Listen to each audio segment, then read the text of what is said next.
Welcome back to Steve's Kitchen. This week we're cooking an Italian-style tomato sauce. It'll go great with any pasta you can think of. For this week's recipe, I'll be using 2 cans of tomato sauce, 2 cans of diced tomatoes, 2 cans of tomato paste. For seasonings, I have thyme, oregano, and basil, coarse ground black pepper, kosher salt. I'll also be using fresh onion, fresh garlic, but if you don't have those available, minced onion and minced garlic are perfectly acceptable items. To a large sauce pot, we're going to add about half a cup of good quality olive oil. So a quick way to get your garlic out of its paper shell is just give it a good squish. You've seen me use this technique before. It's very effective. And it just comes right off and that goes right into our compost. So once we've peeled our garlic, we're just going to take and just give it some fine slices.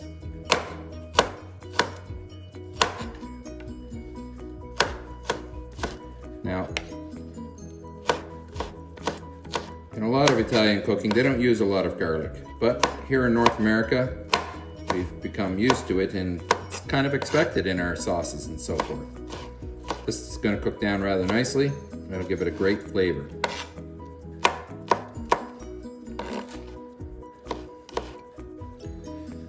Next, we're going to prepare our onion. Just going to take the top off and we're just going to peel back the paper. Quick way for slicing it that I seen recently on YouTube was just to take it and go down about as far as you want, but doing it on a radius cut. So you can see how I'm just going out sort of from the center and radiating it.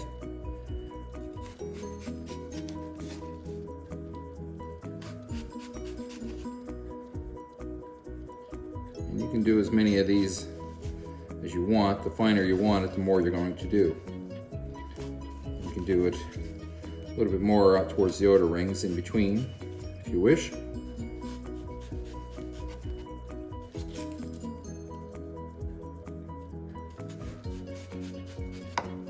So you have all these radial cuts, and then we just slice it up.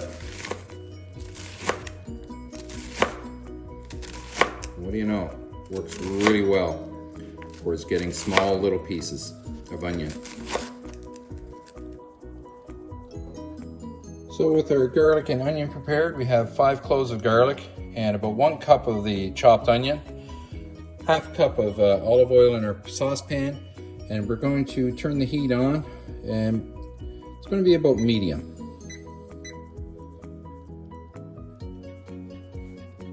So we have 5 cloves of garlic sliced and about 1 cup of onion that's been diced up.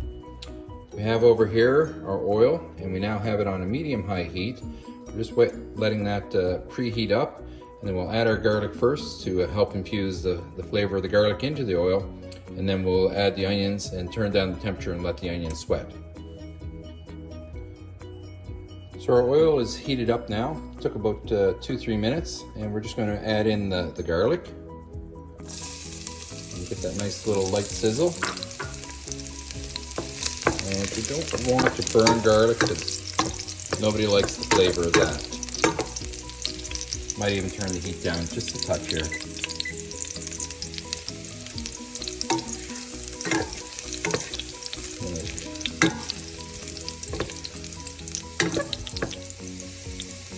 So now that the flavor of the garlic is now infused in the oil, we're going to be adding our onions.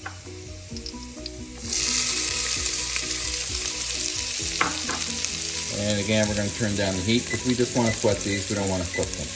We're going to just turn them on their low-medium heat.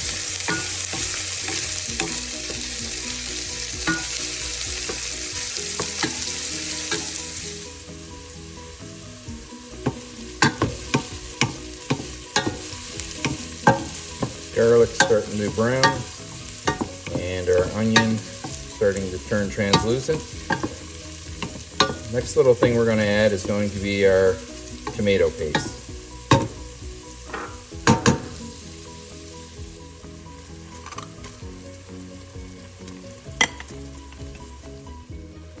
Once we've added our 2 cans of sauce, we're just going to stir it around and thoroughly incorporate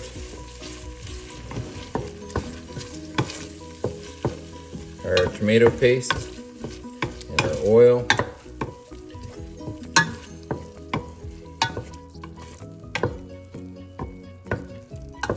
So the flavors get well infused with each other.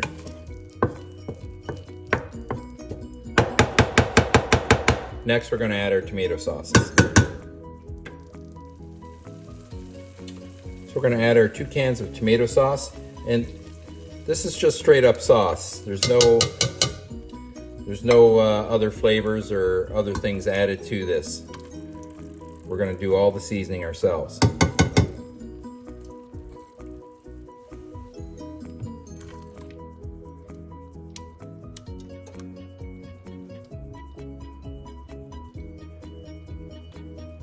Next, we're going to add our diced tomatoes. Now, you don't have to add diced tomatoes. You can add tomato juice, or you can use whole tomatoes. I like using the diced tomatoes because they give me a nice, fresh from the garden feel to my sauce. And I like a chunky sauce, but it's a very smooth marinara over my pasta. I'm just going to incorporate all of our sauce. Get it well mixed, and then we'll start adding our seasonings and herbs.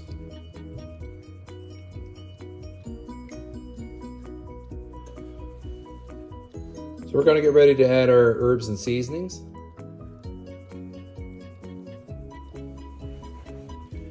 I'm just going to add 1 good pinch of kosher salt, and that's going to be about 1 teaspoon. Yeah.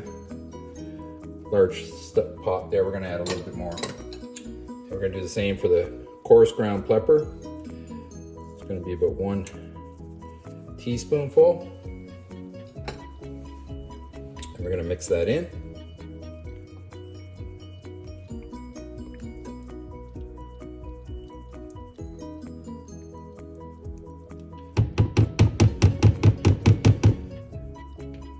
Next, we're going to add our basil.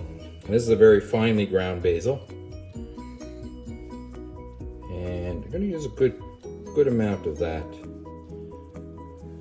Probably a little bit more, 1.5 teaspoons. The oregano, same measure, about 1.5 teaspoons. And my mother's secret ingredient was always a little bit of thyme, so maybe 1/2 teaspoon of that. You can certainly add other spices if you want, such as marjoram, or just a regular Italian seasoning if you don't want to bother varying the level of ingredients in your sauce.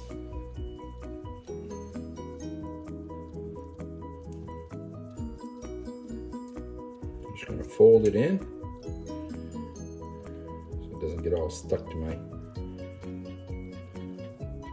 spatula here. We're just going to incorporate it thoroughly. At this point, any good sauce is now a waiting game. Heat it up, cook it down, let it thicken, and it's just going to be absolutely delicious. Of course, there's going to be taste tests along the way, and you can adjust your seasonings. So, and to help it go along, we're just going to put a lid on it. Keep it from splattering all over the stove.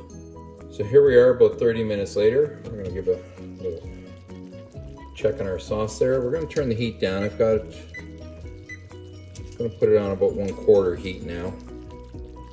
And you can see that our tomatoes are starting to cook down.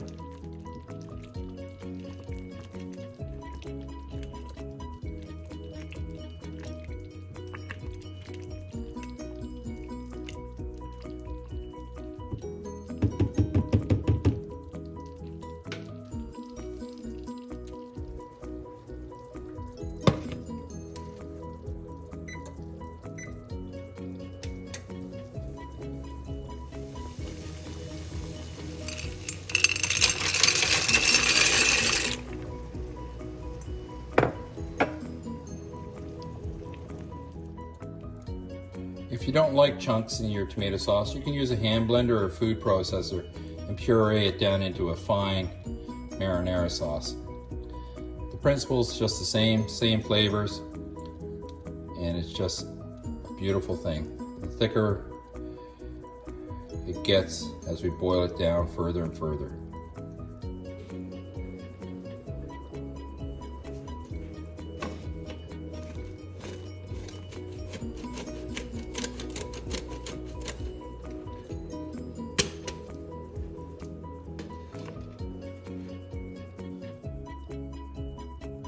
Some people may find the sauce a little rich.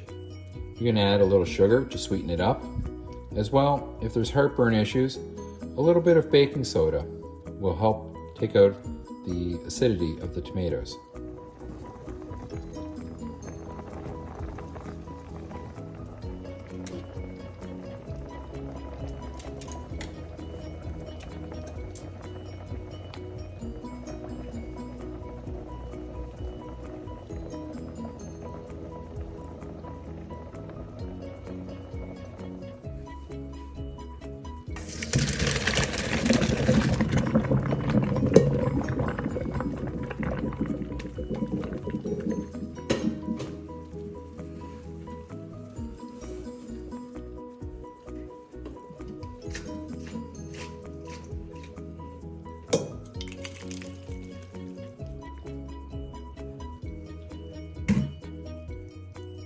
So our sauce is getting nice and thick.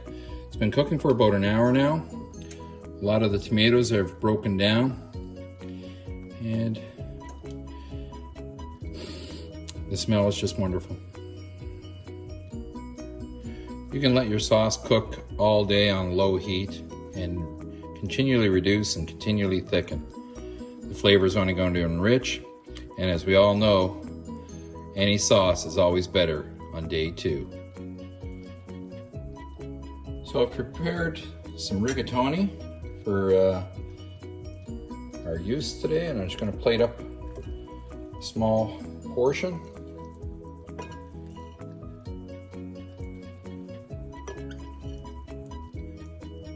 There we go.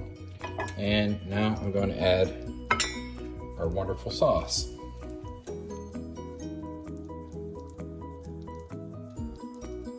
It's thick and rich and delicious.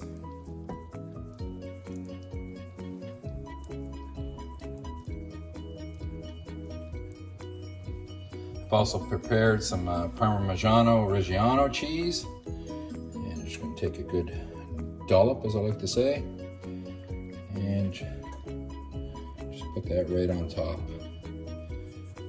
Of course, we're going to have to prepare for a taste test.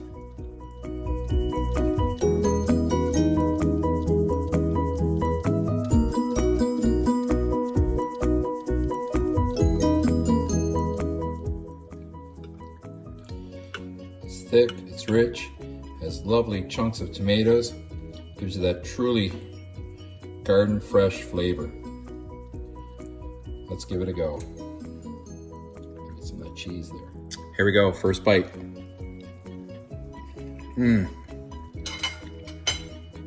The rich flavor, chunks of the tomato, the fresh garlic, the onion, it truly makes a beautiful sauce. The lovely thing about a sauce is you can do it up any way you like.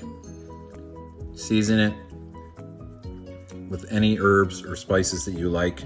You can add hot chili flakes, as I mentioned before, some Italian seasoning, marjoram. It's your sauce, and you can make it and flavor it to your likes.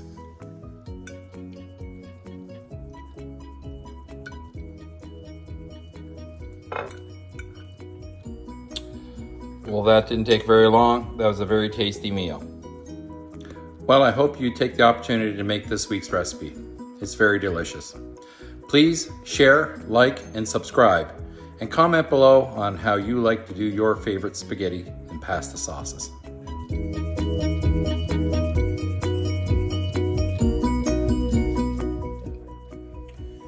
One of the great things about making a large pot of sauce, leftovers. This sauce freezes remarkably well, retains its flavor, It can be used in any number of recipes.